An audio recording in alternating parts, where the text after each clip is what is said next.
पद किसे कहते हैं, शब्द और पद में क्या अंतर है, फिर शब्द पद और पद बंध में क्या अंतर है, ऐसे एक मार्क के क्वेश्चन पूछे जा सकते हैं। तो स्टूडेंट इसकी परिभाषा जो है वो हमें अच्छी तरह याद रखनी है ताकि हमारा एक मार्क जो है वो जाए नहीं। ठीक है स्टूडेंट, तो सबसे पहले बोर्ड पे नजर कीजिए, शब्द किसे कहते हैं। तो हमारे मुख से उच्चारित होने वाली सभी ध्वनियां सार्थक नहीं होती, जैसे कि य, ल, प, इन ध्वनियों में जब किसी भाव या विचार को व्यक्त करने की सार्थकता आ जाती है तब यह शब्द कहलाती है। शब्द उस ध्वनि समूह को कहते हैं जिसमें भाव अथवा विचार को व्यक्त करने की क्षमता होती है। या डेफिनेशन देखिए, शब्द किसे कहते हैं, एक या अधिक वर्ण या ध्वनियों से बनी सार्थक इकाई शब्द कहलाती है। जब आपको परीक्षा में इस प्रकार पूछा जाएगा शब्द किसे कहते हैं, या शब्द और पद में अंतर स्पष्ट कीजिए, या पद किसे कहते हैं, तो आपको शब्द किसे कहते हैं तो इसमें लिखना है एक से अधिक वर्णों से बनी सार्थक इकाई शब्द कहलाती है। फिर से एक बार, एक या अधिक वर्णों से या ध्वनियों से बनी सार्थक इकाई शब्द कहलाती है। फिर पद, पद शब्द भाषा की स्वतंत्र इकाई है। यदि इन शब्दों को ज्यों का त्यों रख दिए वाक्यों में, जैसे कि जो शब्द है वही रख दे तो एक वाक्य रचना सार्थक नहीं होगी। जैसे कि यहाँ पे लिखा है कक्षा, किताब, पढ़ना, शब्द को मूल रूप में रखकर बोलते हैं तो यह अर्थपूर्ण नहीं रहता। यदि इसे हम वाक्य में ऐसे ही एक शब्द रख दे कक्षा, किताब, पढ़ना, तो इन शब्दों का स्वतंत्र अर्थ जरूर निकलता है पर एक वाक्य में अर्थपूर्ण वाक्य नहीं कहलाता। तो इसमें बच्चे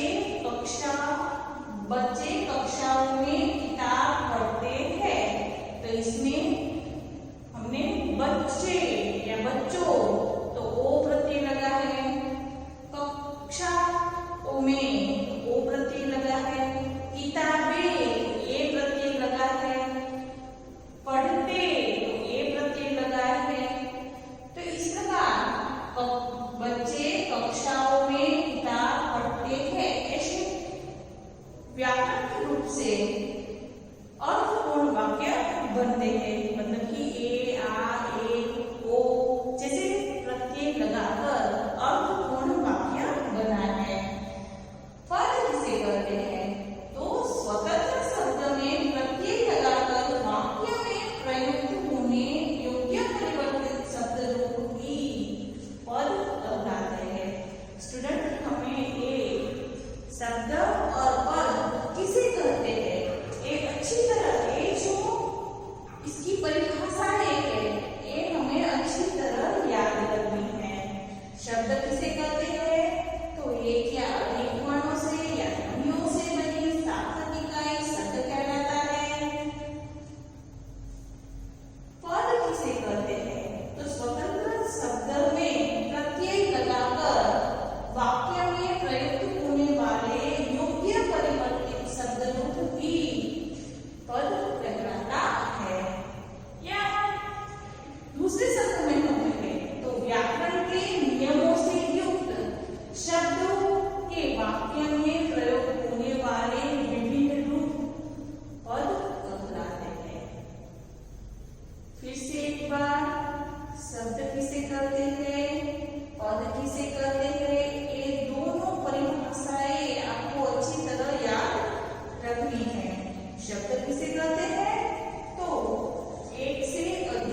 वाक्यों में प्रयोग होने वाले विभिन्न रूप ही पद कहलाते हैं। अब आगे देखिए, शब्द, पद और पदबंध में क्या अंतर है। आपको ऐसे भी पूछा जा सकता है एग्जाम में, शब्द और पद का अंतर स्पष्ट कीजिए। ऐसा एक मार्क का क्वेश्चन पूछा जा सकता है। या शब्द किसे कहते हैं, पद किसे कहते हैं, पदबंध किसे कहते हैं, ऐसे भी एक मार्क्स में कोई भी क्वेश्चन पूछा जा सकता है। तो आपको शब्द, पद और पदबंध में क्या अंतर है ये आपको याद रखना है। शब्द, पद और पदबंध। शब्द जो है वो अर्थपूर्ण वर्ण समूह को शब्द कहते हैं। अर्थपूर्ण वर्ण शब्दों को शब्द कहते हैं। पद किसे कहते हैं, तो यही शब्द जब वाक्यों में प्रयुक्त होता है तो वह पद बन जाता है या पद कहलाता है। फिर पदबंध, पदों का समूह जिसका एक अर्थ निकलता हो वह पदबंध कहलाता है।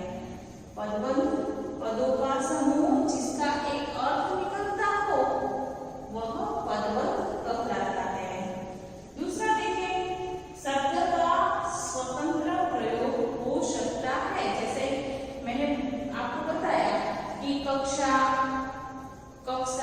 पढ़ते, किताब, ये जो शब्द है वो अपना स्वतंत्र अर्थ रखते हैं, तो ये शब्द है तो इनका स्वतंत्र प्रयोग हो सकता है।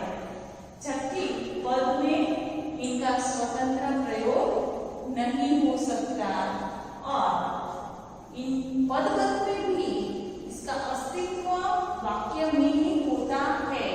वाक्य यदि सही रूप से व्याकरण के नियमों के अनुसार बनता है तो ही वाक्य में पदबंध का उपयोग होता है। फिर तीसरा देखिए, इनसे पदों का निर्माण होता है, मतलब कि शब्दों से ही पदों का निर्माण होता है। फिर पदों से पदबंधों की रचना होती है और पदबंधों से उपवाक्यों की निर्माण होता है। जैसे कि यहाँ पे जल, पवित्र, बहता, निरंतर, ये सभी शब्द है और निरंतर बहता जल पवित्र होता है, ये सभी पद है। फिर आगे देखिए, निरंतर बहता जल पवित्र होता है में निरंतर बहता जल जो है वह पदबंध होता है।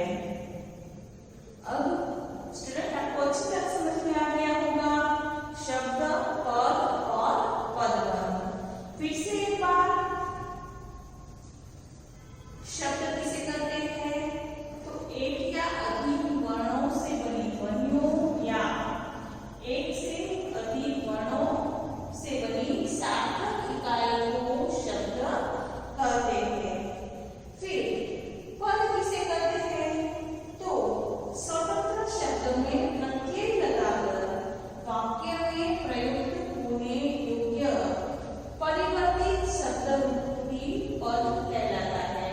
या दूसरे शब्द में कहें तो व्याकरण के नियमों से युक्त शब्दों के वाक्य में प्रयोग होने वाले विभिन्न रूप पद कहलाते हैं।